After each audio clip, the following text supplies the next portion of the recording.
वीर्यङ्करवावहै तेजस्विनावधीतमस्तु मा विद्विषावहै ॐ शान्ति शान्ति शान्तिः Hari Om.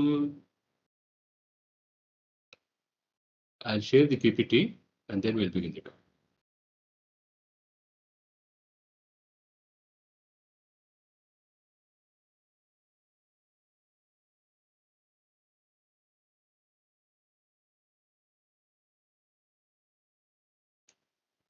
This is the second lecture that Swamiji delivered after he came to India.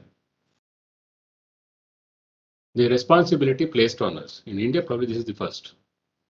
He landed at Pamban, and the Raja of Ramnad, who had initially in 1892 encouraged Swamiji to go to America and also contributed maybe around 500 rupees.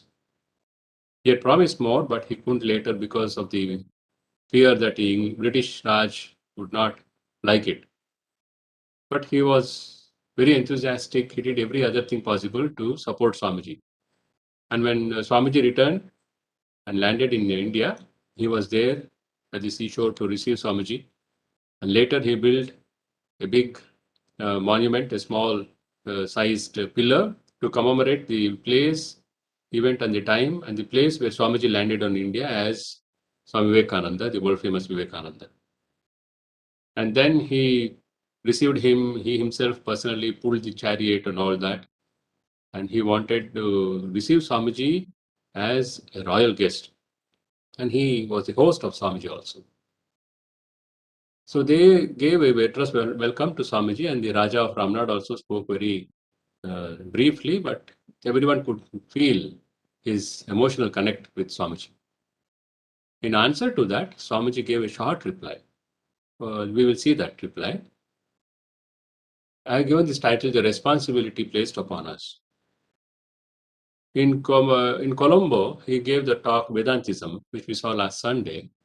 And before that, he again had spoken that record has not been maintained, where he probably for the first time told Hindus that the backbone of India is religion. Now here in Pamban address, Swamiji again draws attention to that. And we will see in repeated lectures, because he was going across India, and that was a time when there was no media like we have now. So only newspapers would report that, and the coverage of newspaper also was not so wide. There will be a Hindu which is limited to a few people in some big cities. And this was in Pamban. So they didn't have that kind of manpower or movement to go and report from across the state or across the country. So wherever he went, Swamiji often repeated this idea that the backbone of India is religion, spirituality. Swamiji thanked the organizers of the welcome, committee, and the Raja of Ramnad. And then he began with this. Our sacred motherland is a land of religion and philosophy, the birthplace of spiritual giants, the land of renunciation, where and where alone, from the most ancient to the most modern times, there has been the highest ideal of life open to man. This is a very beginning, he makes this bold statement that in this land alone, the highest ideal of life has been placed before the community, the society. And that highest ideal of life open to man, the highest ideal that a man, a human being can have, is realization of the inner divinity. We call that as self-realization and also as God realization. This is the highest ideal that mankind can have, and this land has placed it before its people from the very beginning. And then Swamiji makes this statement. I have gone, he gives this.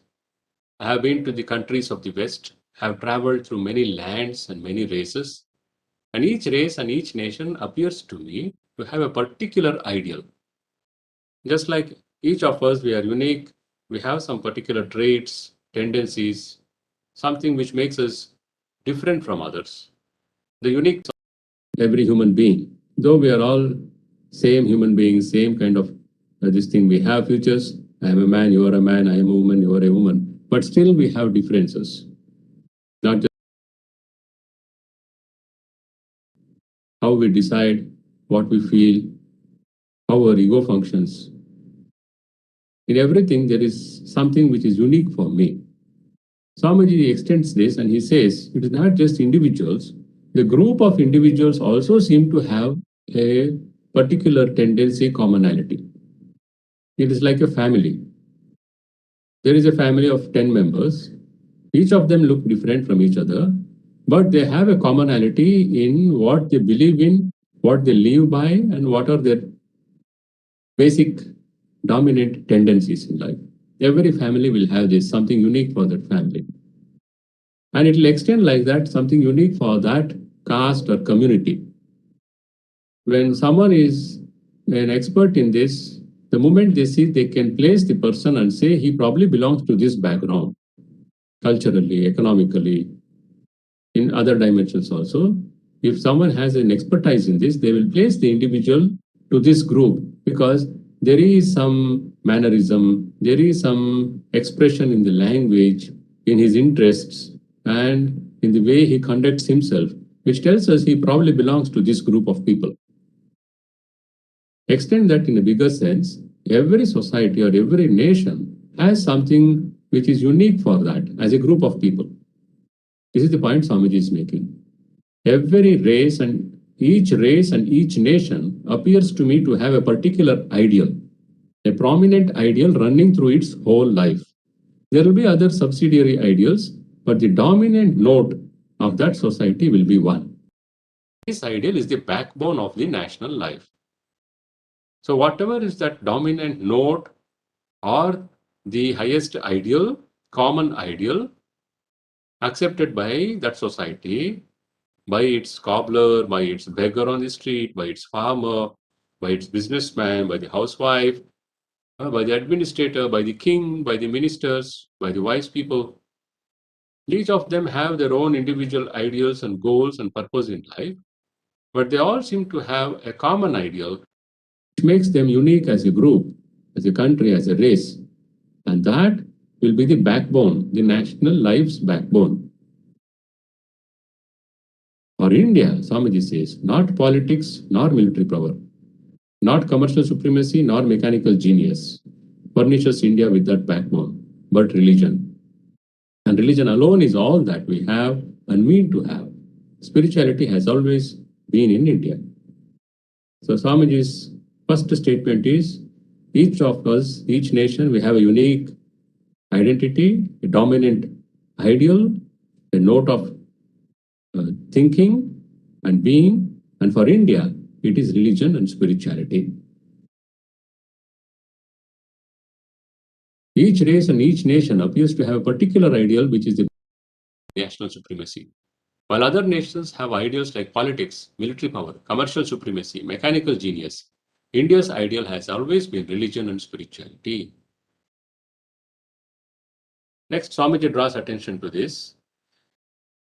There are people, especially in those British Raj times, when we were slaves and the Westerners history and we had to converse with them in their language. They dominated us in every sense. And one narrative which both the influence of the church and the East India Company, which wanted to benefit from it, was that India was very passive because Indians were dominantly Hindus. A Hindu is very passive, and that's why India is repeatedly conquered. They don't have any energy, they don't have any inclination, and it is a lazy country full of beggars. And this was proved, they said, by the poverty of the land. You see, India is so poor. That proves that Hinduism is the cause of this poverty, the degradation, and because Hinduism is very passive. They forgot that 1,000 years, just 1,000 years before, this country, which was Hindu, Sanatana Dharma, followers of Sanatana Dharma for 8,000 years, this land was the richest land on the earth. It was so powerful, Alexander had to go back. And there were no invasions. It became weak, and Swamiji traced it to the influence of Buddhism later. It became weak, as it happens in any individual organism. And the poverty was not because of the passivity, so-called passivity of Hinduism, but because of the invaders looting India. Wave after wave of invaders from the 10th century onwards, they came and looted India. And then came these Westerners, Portuguese. They came and they destroyed our temples. In Sri Lanka, they destroyed the old Shiva temple and another huge temple. They razed it down. And again, they went to Elephanta caves, and then whatever they could see, they destroyed. Barbarian kind of an act. Then came the English, the French, the English. All they came to do was loot. And to facilitate their looting, they made administration as part of it. Not that they wanted to benefit us. They wanted to have an administration which would keep the land under control, so-called law and rule of law, so that they would have their income. The wealth of England now is the wealth of India, mainly. And they created the narrative. All this is happening because Hindus are passive and it is the fault of Hinduism. Swamiji is replying to that. I discard the idea that India was ever passive. Nowhere has activity been more pronounced than in this blessed land of ours. And the great proof of this activity is that our most ancient and magnanimous race still lives. And at every decade in its glorious career, aims to take on fresh youth, undying and imperishable. This activity manifests here in religion. Swamiji says, you say we are very passive because we have been conquered by you and we have lost all our wealth, you have looted us. There were the great artists who built the Taj Mahal. History says their thumbs were cut so that they will not build something else like that. There were these great craftsmen in what is now Bangladesh, and you came and cut off their hands so that they would not do it again. So we were forced to buy what you manufactured in your factories in England. And then you say we don't have culture, we don't have expertise, we don't have technical know-how, and all at the fault laid at the doorstep of Hinduism. And Swamiji says, no, it is your devious methods which has brought us to this level. It is not the mistake of Hinduism. Still, you may argue, then why did this happen? Swamiji answers it elsewhere. The fault is not in the religion. The fault is in us, the practitioners. We did not make it practical. And we hid the life-giving energy from the common masses. That was a mistake done. And India paid for it for more than 1,000 years. But Swamiji points out, we have always been active in the realm of religion. Outside, in terms of military, political, economic affairs, we seem to be very passive. We don't seem to have any achievement for 1,000 years. In fact, we have. But much of that history is also lost.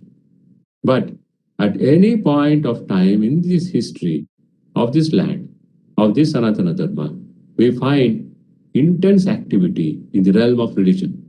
There comes a Shankaracharya, then comes a Ramanujacharya, then comes Madhvacharya, then Chaitanya Mahaprabhu, Guru Nanak. You go listing like that, every time, every 400, 500 years, we have these great souls coming and rejuvenating this realm of religion, of spirituality, which is the backbone of the land. All the energy of the land, the greatest minds of the land, have focused their attention on understanding this truth. It is not on building military and conquering other nations, which Greece and Rome did. And where are they now? Where is Rome, the Roman Empire? And where is now even this British Empire on which the sun never set? It is in India that has been possible to live the race, the civilization. It has survived onslaughts for 1,000 years and still held on. And we know the countries where these Europeans went, the native culture has been wiped out. Everywhere the white man went, the native culture was wiped out. Biggest example is America itself. Then same is in Australia. But here, this land has held on to it. And Swamiji says, because that is our backbone.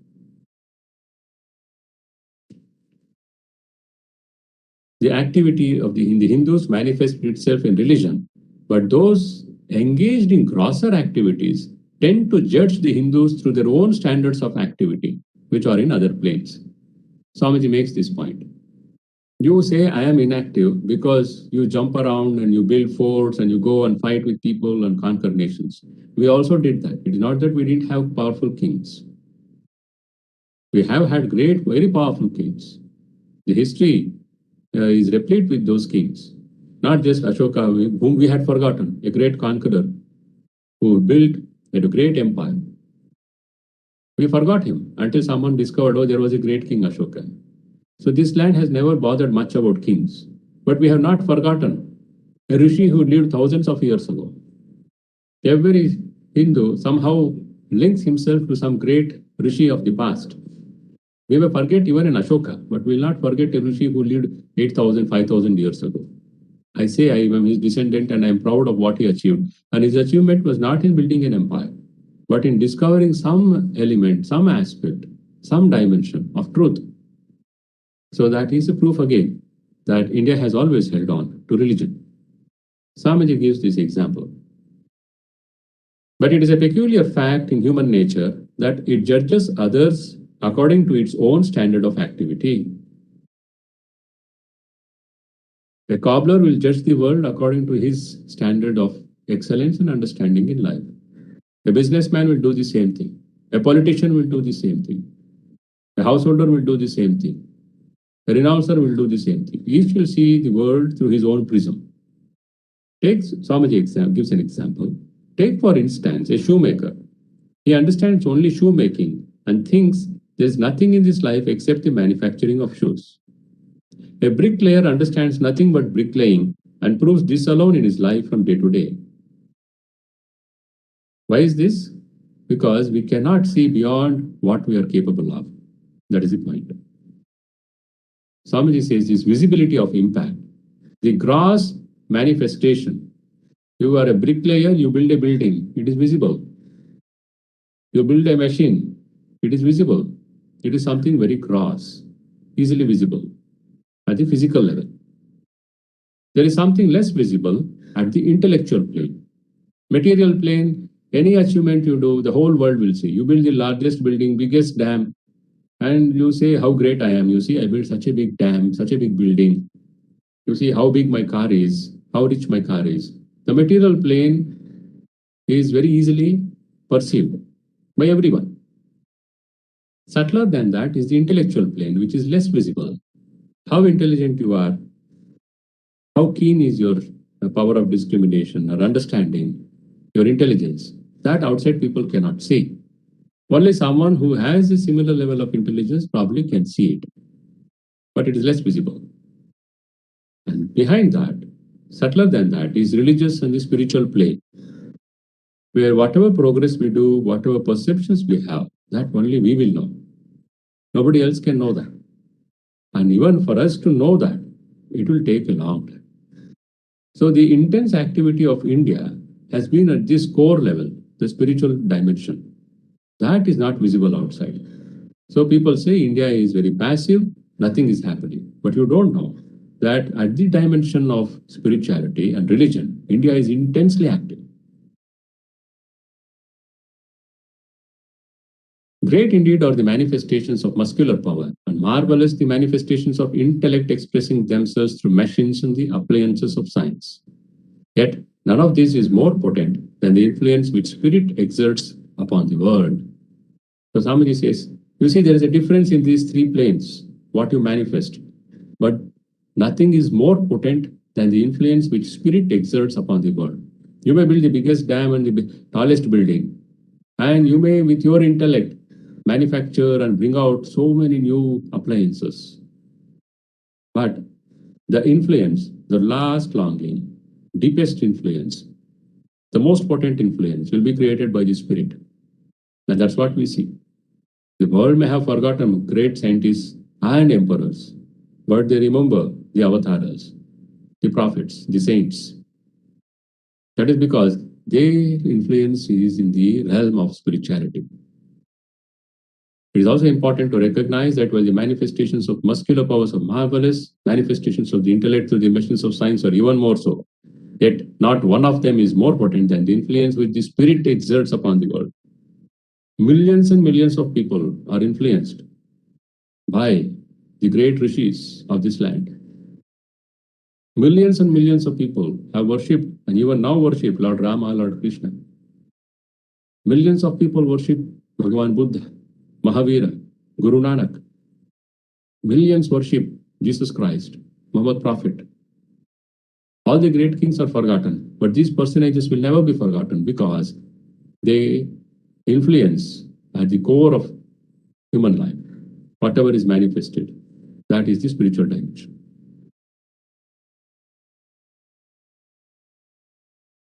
The muscular power, manifestation of muscular power, manifestations of intellect, then influence of the spirit. The dimensions of the impact, muscular power impact is very small. Intellect, the expansion of that is more. But the largest impact in terms of time and space, that is region, how far it will spread, how long it will have its impact, that impact will come only from the dimension of the spirit. Influence that the spirit exerts upon the world more potent than intellectual influence and muscular influence. The Roman army was so powerful. You don't have even a single thing left of that. That empire is gone. So was all the other great empires. They've all gone. Nobody remembers them. But we remember the great intellectual works of those people who wrote something, discovered something. But the whole mankind is still being influenced by great personalities. The avatars, the saints, the prophets. Their influence is longest lasting and widest spreading. So this impact India has always exerted because the core has been spirituality. Next, Swamiji makes this point. The eyes of the whole world are now turned to India for spiritual food, and India has to provide for all races. There is a widespread exploitation and abuse of power in the world. Everybody needs to know that there is no salvation except by conquering of desires, and no man is free who is subject to the bondage of matter. All nations are coming to understand and appreciate this important truth. When a thirst for knowledge arises, the divine providence responds by making such knowledge available through the right source. The unique understanding that it is the same God manifesting in multiple creeds and religions is available in India alone. The harmony of religions which the whole world now talks, that was available only in India. In no other land, we have seen this accepting other faiths. It has always been my faith over yours, either through conversion or through killing. That has been the history of this world. You will have to accept what I believe in. But this is the only land where it has always been. You call God by whatever name you like, I will call God the way I want. Yes, there have been instances here where people have fought over this idea that my God is stronger than yours, maybe, or my understanding of truth is better than yours. They have had arguments and fights on that, but not fighting to kill. That because you do not believe or you do not believe as I believe, you do have no right to live. That has not happened in India. So Swamiji says, here alone is the best ideal for mankind. The best ideal for mankind is in India alone, and the Western scholars are now striving to understand this ideal, which is enshrined in our Sanskrit literature and philosophy, and which has been the characteristic of India all through the ages. The best ideal for mankind is understood and practiced here, only here in India, and the West is trying to understand that. And what is this ideal? The ideal is to discover the divinity within and manifest it in every moment of life. This, Swamiji says, is his ideal in life, the purpose of his working. It is to help people to discover the divinity within and manifest it in every moment of life.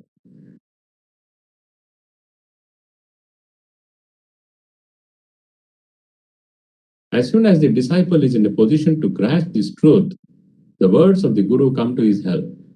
The Western nations, Swamiji says, They are now panting for this because the scholars there have come to understand the deepest and longest lasting influence comes from the spirit, dimension of spirit. How do we understand this? What is this ideal?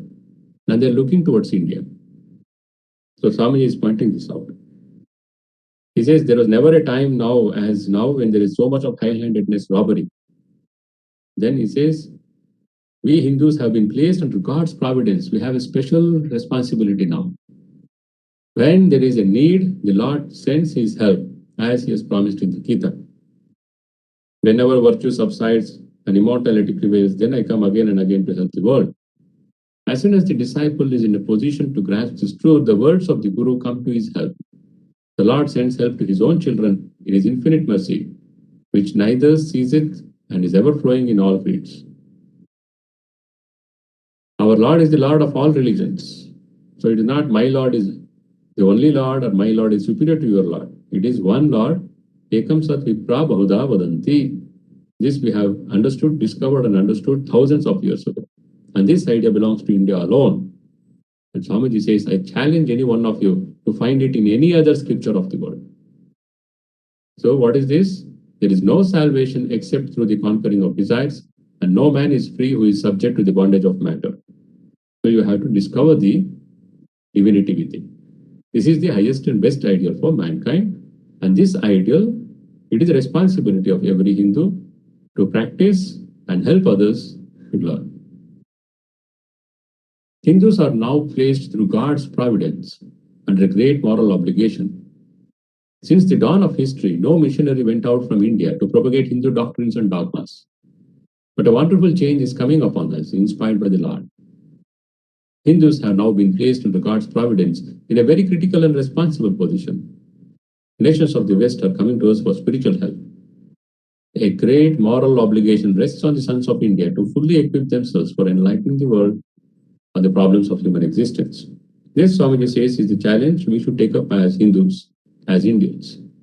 Discover the truth that your ancestors have discovered and passed on to you. Make it your own.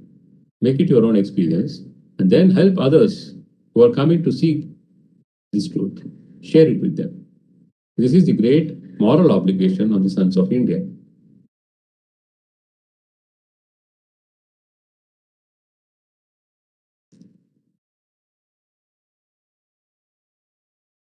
And then Swamiji makes this grand statement. We can become great again only if we begin to work in earnest on behalf of our religion. You have the highest ideal that a man, a humankind can have. And now the Western people are seeking it. So it is now your responsibility to leave your own ideal, which your ancestors have given you. You have forgotten it, you have neglected it, and you have denied it to your own brethren in the name of caste and its privileges. We have all done this mistake. We have paid for it heavily. Now wake up, leave the ideal that your ancestors have given you, share it with your fellow brethren, fellow Hindus. So every Hindu, irrespective of his caste, understands and practices this highest ideal, which is controlling the desires and discovering the truth within and manifesting it in every activity, whatever it may be the work that we are doing. If you can do this, you will be fulfilling the great moral obligation on India to share its truths, the truths of spirituality. The world is hungering for it, and you have to do it now. And Swamiji says it's only by doing this we can again become great. Not by building our military, not by building our market or buildings. You do that, but not at the expense of spirituality. And we are seeing the world is paying a heavy price for it. You have 10 nuclear bombs, I will have 20 nuclear bombs. You have 500, I will have 600. So it is a one-upmanship, and we see what they are doing, killing fellow human beings. Even now in 21st century, the attack by Russia on the other country, Ukraine, hundreds of people dead already. Why? Because the core, the spiritual element is left. It is not that we are blaming any one side. Everyone involved in it is responsible for it. Some openly aggressive, some hidden aggressiveness. But it is at the root greed. And it is not anything else, only greed. Greed for money and greed for power. So the Indians, the Hindus especially, we have, Swamiji says, this great responsibility to discover our connection with our past, our ancestors. And that connection lies in this focus, in this great ideal, which is discover yourself. In other countries, good and great men take pride in tracing back their descendant to some robber baron in the past. But we Hindus take pride in being the descendants of rishis and sages who lived on roots and fruits in mountains and caves, meditating on the Supreme. However degraded and degenerated we may be today, we can become great only if we begin to work in right earnest on behalf of a religion.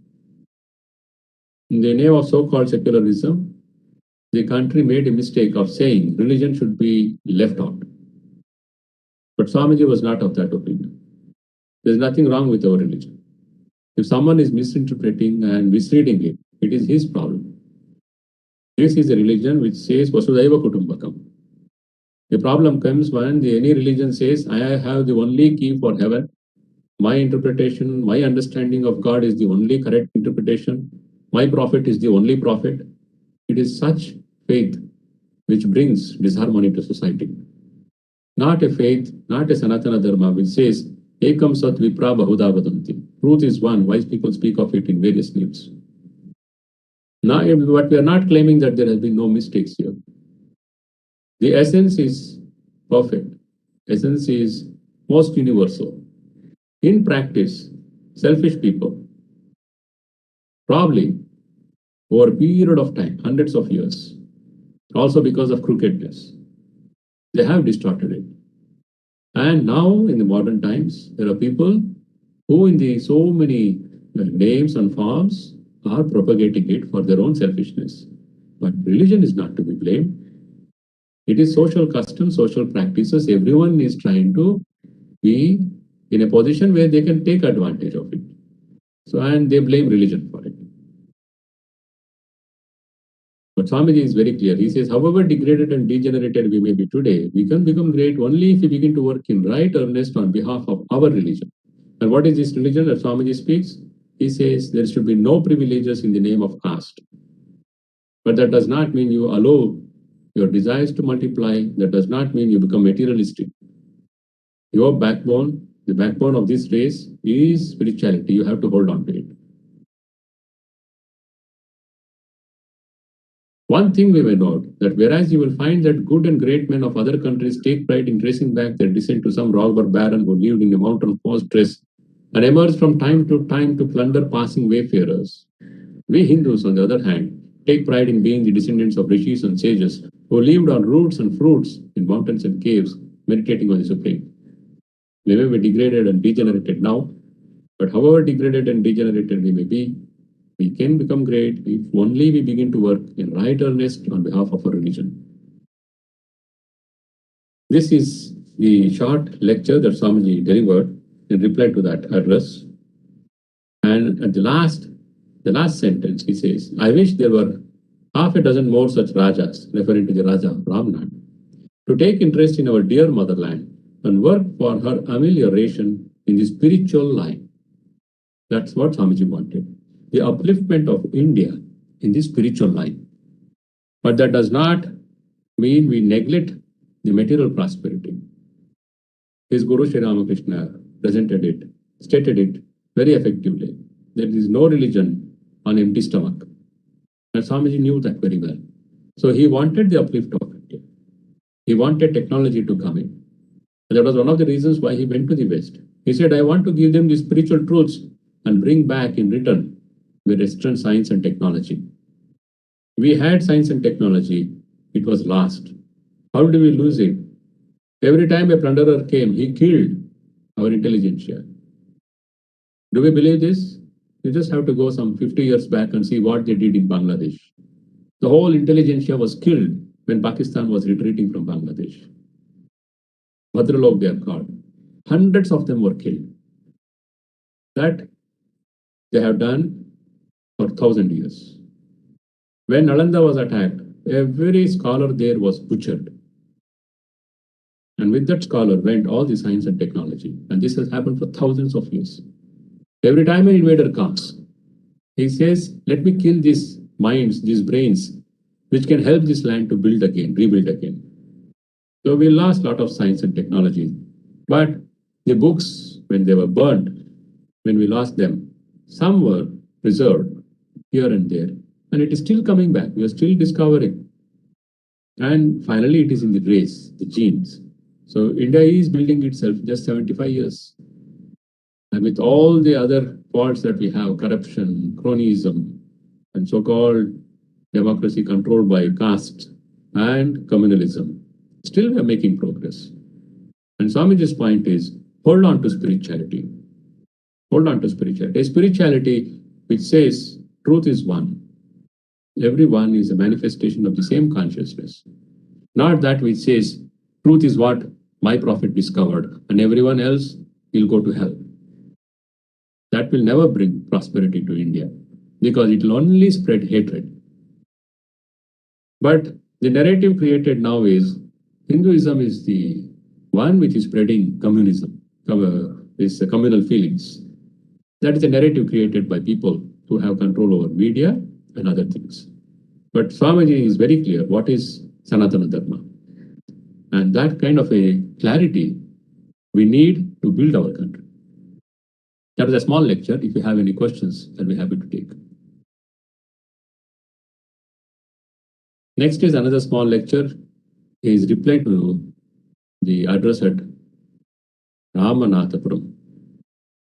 That will take up later.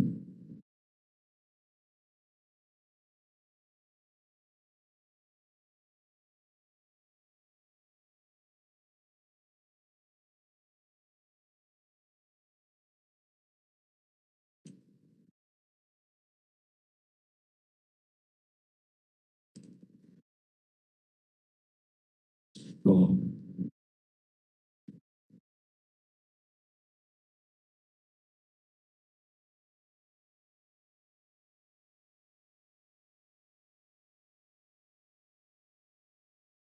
nothing much to question there because Swamiji doesn't give any deep thoughts about technical things. He's in a short address telling us on what lines we should go. The line he has specified is, it is your moral duty to become spiritual because that is the backbone and that's what you have to preserve, nourish, cherish, and realize, and then share with others.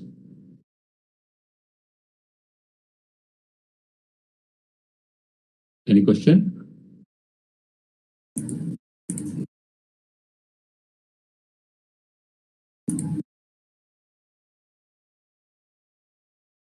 Please read this. It is available on the net also. Colombo to Almora, lectures from Colombo to Almora. Very short lecture. And you can just make some points, 1 or 2 points. The gist, the highest ideal for humankind. It was discovered here and it is still practiced here. On the surface, it looks like India is also going like the other nations, forgetting its backbone. Build more military, build more commerce, build more this thing.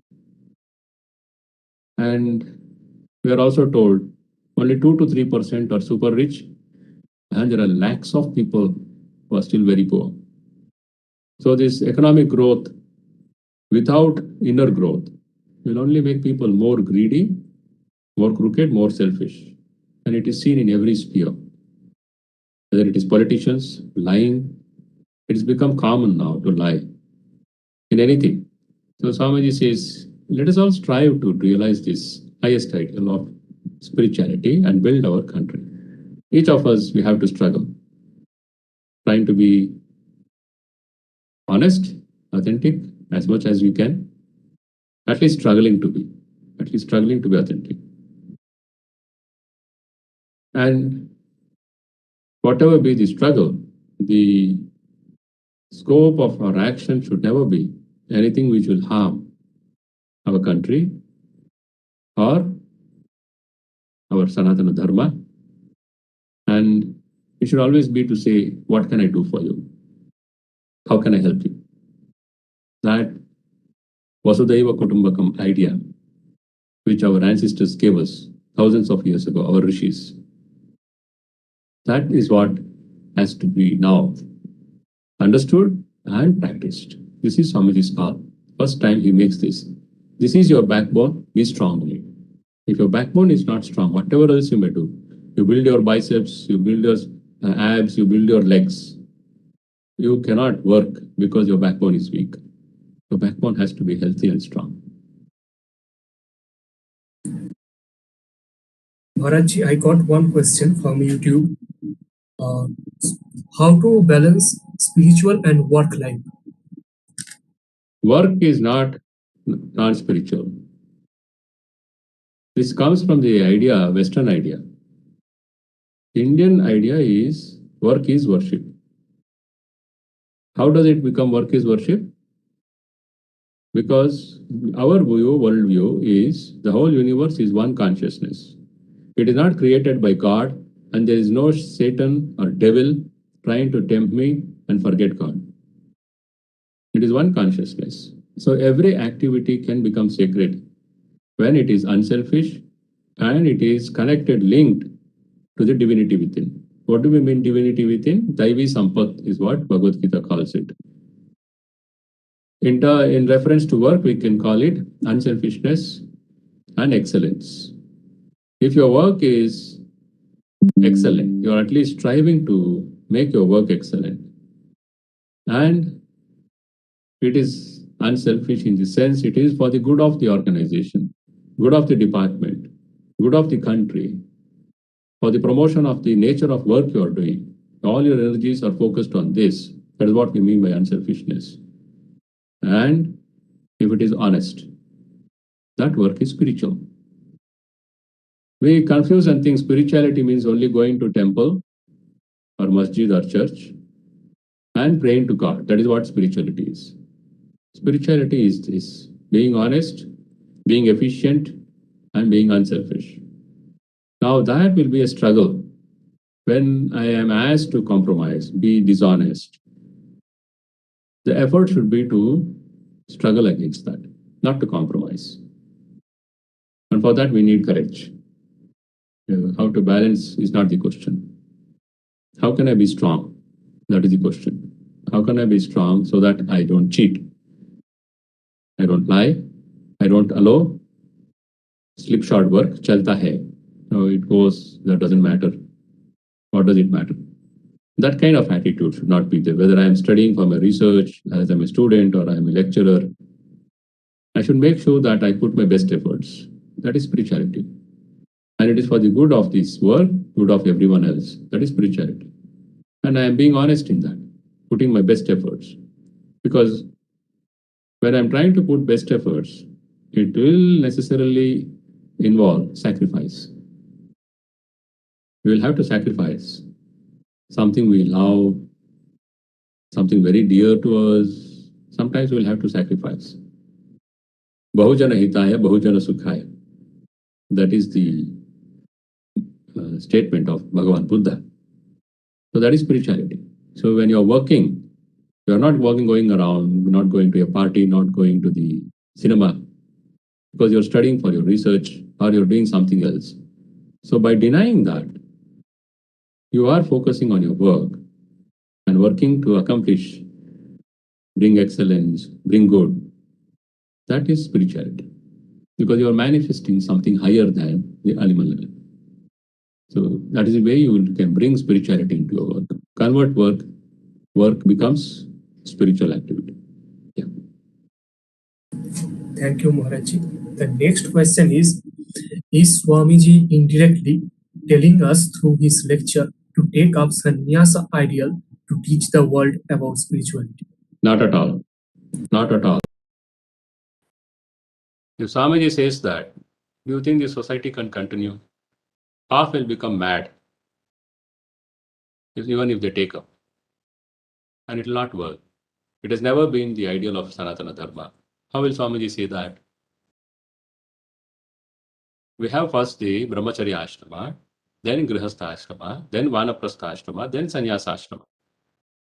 Brahmacharya Ashrama is that phase where from his boyhood or the girl will conserve all the energies and acquire knowledge. Grihastha ashrama is that stage of life where the man or woman marries, settles down in life, and contributes to society's prosperity. And society's prosperity will include its own family and that person himself. After, say, some years, 50 years or so, now they say 60. In those days, the idea was when your son grows up and he's ready to take reins of your business or whatever you're doing, he's able to run the family. Then you withdraw from full engagement with society, withdraw partially, let the younger generation take over. You withdraw. Withdraw to what? Withdraw to more focused spiritual practices. You discover because you don't know, you're already coming close to death. And if you're ready for it finally, after Vanaprastha, you can take sannyasa. Sannyasa means you totally withdraw from your social engagement. Now, Swami Vivekananda gave a new ideal for this sannyasa. He said, those of you who can, you withdraw. Withdraw from entering the world as a married man. After your brahmacharya, this thing directly become a sannyasi. But you will not withdraw from the world. You may not enter family life, but you will not withdraw from the world. You will serve this world, looking upon it as the Lord himself. This is the ideal he placed before the Ramakrishna mission. Atmana mokshartham jagat hitaya cha, for one's own self-emancipation and the good of the world. So, for own self-emancipation is self-realization or God-realization. For that sake, you refuse to enter into the family life because it will involve a lot of engagements, commitments, which may take you away from the full-time pursuit of truth. That again it requires a lot of thinking because there are people who have achieved it. If they can learn to divinize every relationship and every activity, which is what our ancestors tried to do, then that will also work. But the easiest way is not to enter it and directly try to pursue the truth. But this is not for everyone, it can never be. Very few people, very, very few people can do this. Maybe a handful of people among all those who try. So Swamiji says, if someone takes up this ideal of sannyasa directly, he should not withdraw from society. He should serve society, looking upon it as the Lord himself. So it is not a sannyasa which says withdraw from society. And a householder also can be leading a very austere life. And that's what our culture has taught us. We have lost it, we have not practiced it. But our tradition teaches us how to enjoy life without being enjoyed, how to pursue pleasures without losing morality. As I've told earlier, towards the end of Mahabharata, Vedavyasa says, with uplifted hands, I'm telling you, you can enjoy Artha and Kama in the framework of Dharma. There is a Dharma Marga for enjoyment. Enjoy it like that, he says. So there's nothing wrong in doing that. We should not unnecessarily get into this confusion that this world is horrible, sex is sin. That is not our idea at all. Not at all Sanatana Dharma's ideas. It is imported from Christianity. We never say that. So it is not that Swamiji asked people to all become sannyasis. He says that is the reason why India degraded. Buddha came and gave that call. And so many people entered into the monastic life. Swamiji says that is the reason why India became weak. The best minds went there. It is said that what is now called Bihar, it was full of viharas, Buddhist monasteries. The best in the society left and they entered into the monastic life. So society paid a heavy price for it later because the cultured people left family life and the values fell down. So somebody says that is a mistake we should not do. Yeah. Thank you, Swamiji. Again, the next question is, how do you reconcile between Indian secularism and Swamiji's spiritual ideals? Indian secularism, God only knows what it is. It is foisted on India, the so-called Indian secularism. Swamiji's secularism, Swamiji doesn't like that word. He doesn't use that secular business. Sanatana Dharma is secular. What do you mean by secularism? It is usually brought in reference, as I understand, to the practice of religion. You practice what you want, the state says, I'll have no hand in it. So that is the so-called Indian secularism now. The government will not take any side. You practice whatever you want. But how does it work in democracy? When the voting is done on the line of religion, how is that secular? In this very state, there was a call given by a group, the head of that religion. All the followers of this faith will vote to one party. That was the call given in this state. How is that secular? So that is so-called secularism, and the media gives that narrative. And all the blame is put on Hinduism. American Time magazine and every other fellow who wants. Media is controlled by vested groups. We Indians forget that. Media is controlled by vested groups. So they'll give some big, very nice pictures and they talk fluent English. But nobody talks about this. When a whole faith and its followers are asked to vote for one party, that is very secular. And the reason given is Hindus are not secular. What do you mean by non-secular? What Swamiji says non-secularity probably would be this: when you claim you alone are correct and you just tolerate others. If you are given freedom, you would cut our throats. If you are given freedom, you would convert every one of us. That is your highest purpose in life. That is your divine mandate. Convert every fellow on this earth to think like you. And you call that secularism? Sanatana Dharma is secular. But in practice, it is so degraded even now, after 125 years after Swamiji gave this call. We have failed in it. We have failed in it. And not, Swamiji said, uplift the masses. Uplift the masses. Give them these treasures which are hidden in your Upanishads. And what is this treasure in the Upanishad? It says the divinity is inside you. It is same in everyone, whether you're a cobbler or a king. The divinity is same.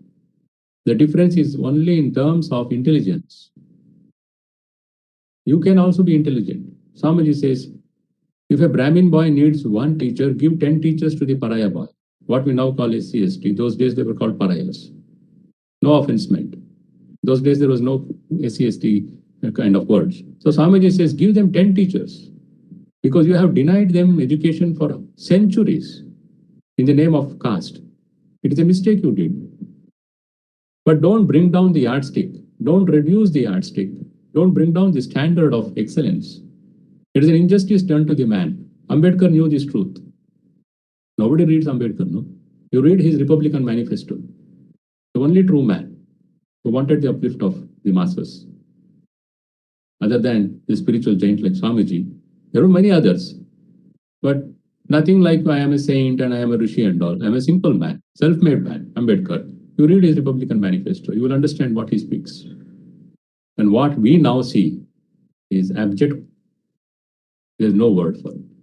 And it can lead to problems. So we should learn to think for ourselves. Learn to think for ourselves. Our thinking is shaped by what we read in the newspaper and magazines and so-called TV posts talking fluent English with all ulterior motives. They come with an agenda. Every channel goes with an agenda. And we forget that we are being subtly, very subtly influenced.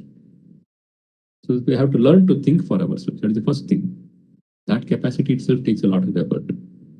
So Sanatana Swamiji's ideal of one country does not mean it should be only Hindus. Swamiji doesn't say that. But the problem is when some faiths believe that only they are true and they should populate this. And in a democracy, it becomes very dangerous. And it has been proved repeatedly. So everyone starts doing the same thing. You started it, so I also do it. No, you did it, so I also do it. So everyone is playing that. So some parties are told these are very communal. Every party is communal in that sense. Every party is communal. Everyone is appealing on the name on the lines of religion and caste. Everyone is doing it. Everyone is doing. Who is a lesser group? We have to see that's all. And finally, We talk all this and we forget the focus should be, have I changed? So this question is not a good question. Don't raise such questions. It won't help, because are you secular? Ask that question. Whoever asked this question, I'm telling you, don't raise this question again. Ask yourself. And you cannot be secular unless you love God, unless you are honest, and unless you learn to think for yourself. Some book, some scripture, some prophet, someone told, so I believe it. That is not thinking for yourself. So the best thing is to learn to think for ourselves. Then slowly clarity may come. Yeah. Thank you, Maharaj. I think the questioner got his reply.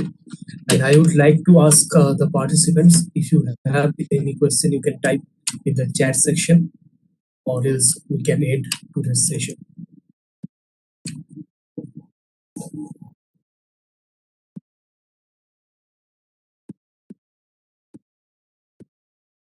Yeah. Next week we'll have the next lecture, Ramanathapuram. Either it will be me or someone else. It is again a short lecture, but if you go to Rameshwaram temple, you will see on the one side it has been inscribed. We printed and pasted it there. Please try to read this today itself, otherwise you will forget it. Download this Colombo to Almora. The PDF is available on the net. And this is the second lecture in that. A short lecture. Just to know what is great personality Vivekananda told us 125 years ago. And this series we are celebrating the 125th anniversary of the lectures that Swamiji delivered. It was 125 years ago he gave these talks, which we are now trying to reflect upon and see what he wanted us to do. Some things we have done and many things remain undone. So that is the responsibility of youth, to take it up, leave it first in our own personal lives. Let's hope and pray Swamiji will give us that strength. So next Sunday, we'll try to meet again and continue the series. Thank you. Shri Ramakrishna. Thank you, Maharaj. Thank you, Pam. And you can fill the form if you are interested to join VSC. I have given the link in the chat section. Thank you everyone for joining today's session.